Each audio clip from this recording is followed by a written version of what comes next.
Hello. Good morning, everyone. Good morning, Sir Jerome Lasaga. My name is Christoph B. Maitem, BSBE 3C. My report is I group 5 reporting. I'm the last reporter. My topic is the history of labor unions. Labor organizations have existed in the United States since shoemakers banded together near the end of the American Revolutionary War. Labor's battle was largely unsuccessful until the beginning of the 20th century. True, because courts saw their action as restraint of trade of conspiracy. So, my explanation is a constitution is the rule book for the state. It set out the fundamental principles by which the state is governed.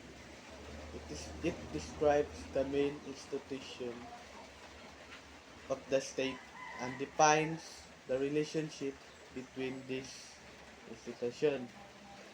For example, between the executive, legislature, and judiciary.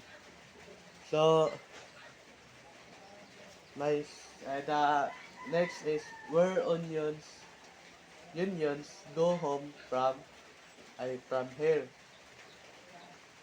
Unions composed of men and women who work in the public sector will likely survive long into the future as there are far fewer pressures on them than there are on unions in the private sector.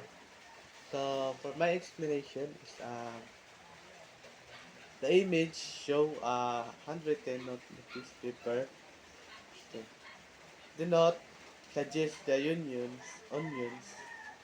composed of public sector workers are more likely to thrive in the long term compared to those in the private sector.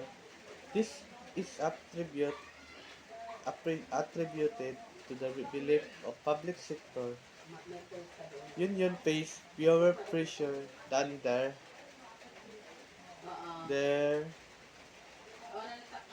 private sector counterparts. So that's my report. Thank you so much.